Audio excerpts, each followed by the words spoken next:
jaaliyadda Soomaaliyeed ee ku dhaqan dalkani Koonfur Afrika gaar ahaan kuwa ka soo jeeda maamulada Puntland iyo Galmudug ayaa wax laga xumaada ku tilmaamay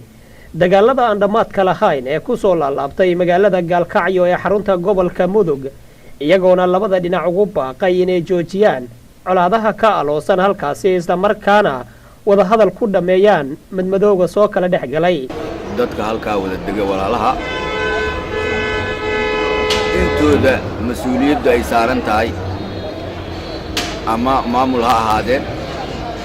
ama ganacsato ama odayaal ama culamaa u diin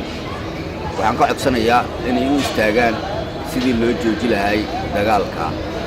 bini'aadamka wax waa kala taban karaa wax waa la isku qaban karaa in geed hoostiisa Soomaaliya wada tagi jirtay ay tagaan oo ay ku wada hadlaan maatada iyo caruurta iyo haweenka iyo dadka da'daana ay xabadda ka daayaan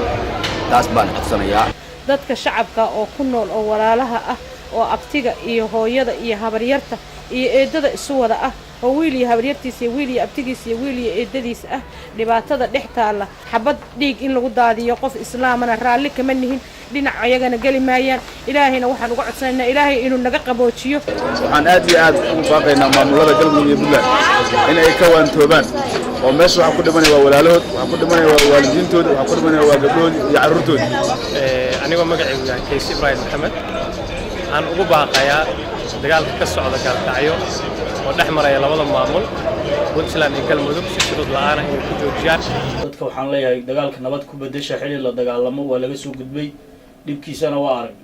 dhalinyaradana waxaan leeyahay dagaal laga heshii doona ha ku dhimanina adinkana waa ku dhimatay dadkii ka dambeeyay waa ka heshiinaya waa dad walaalo ah oo halka isku haysta wax ka wanaagsan ma jiraan inay waqti xaadirkan hawshooda ay si hoose ay u dhameeyaan dadku waxa la dhamaynayo waa dhalinyaro waxa la yiri dagaal wiil kuma dhashay dagaalka iyo colaadda iyo xabaddu may tarto waxna soo ma siyaadiso wiil baan nooga dhimanaya daaraan nooga dudumaya ganacsatadii shaqaysanaysa shaqadoodii ku weynaysa xoolaha lagu luus garaynaya naf baa ku go'aysa intaas intaad garataan joojiya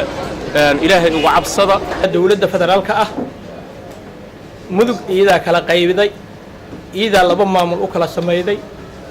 waxaan ka rabaa dawladda federaalka inay wax ka qabato ay xooga saarto waxaan ilaahay ka baryayaa inuu dajiyo oo ilaahay dajiyo oo dhig walaalaha muslimiinta ah ee Soomaalida macnaha darada ku daadanaya maalin kasta inuu ilaahay yaani naga stop garayo ilaahay naga joojiyo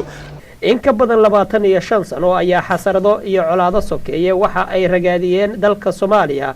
inkastoo siyaasiyiinta aysan wax cashara ka baran dhibaatooyinkii la soo maray Xasan Kaafi Maxamed Shire